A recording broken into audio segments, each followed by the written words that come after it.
شو هذيا الساحه نتاع الاداره. هاو الساده كلهم مش منجمين خايفين كراهبهم كيف اغزر كيفاش لهنا اثنين بغزر هاكم لبرا. شو الحجر، شوف الساحه معناها بالحجر كيفاه. هذايا كولاج نتاع رواد. هاي هذه الكرهبه نتاع استاذه هاي زاد جات فيها حجره. ما همش كان يقدموا يخافوا. هذيا كي عملوا وقفه الاحتجاجيه هذا اللي صار. شو كبر الحجر اللي صار به الضرب. فما واليه ضربت في يدها ديجا كسرت. تلميذ مدموغ في راسه بدميات وشفت ما خلطتش باش نصور. معناها اذا كان الساحه هذه هكا مالا احنا حاجه اخرى وين نوصلوا. شنو باش نعملوا؟ تلامذه البرا عملوا الوقفه على الاستاذ الله يرحمه وينعمه ان شاء الله شنو نقولوا ان شاء الله ربي يرحمه. كهو هو مسكين تنمروا عليه وهاك مشى رتح روحه من هالدنيا. وتوا تجي تشوف شنية تلقى يعملوا وقفه معناها بالحق تنمر. شنية حتى كان هما في صغار في بعضهم. يجي اليوم هكايا حجر هكايا في كل بلاصه، تكسير في كل بلاصه. فهمني معناها لوين باش نوصلوا بالطريقه هذي؟ وين باش نوصلوا؟ هاي الحاكم جاي توا. ياسي هاي دخلت كرهبة الحاكم ديك يضربوا فيها.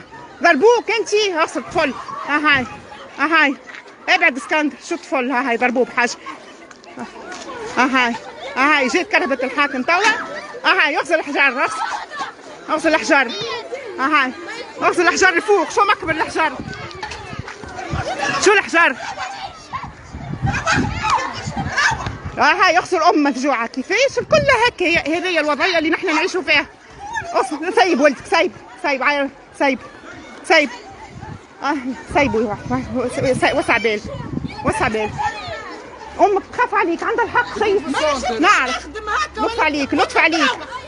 لطف عليك سيس راس. هذه هاي كرهبتها مشيت هربتها تزيد هربها. هاي لا يخافوا من حاكم لا يخافوا من حتى شيء. راهو حمايه يكسروا لها كرهبه يضربوا الناس الكل يكسروا الناس الكل.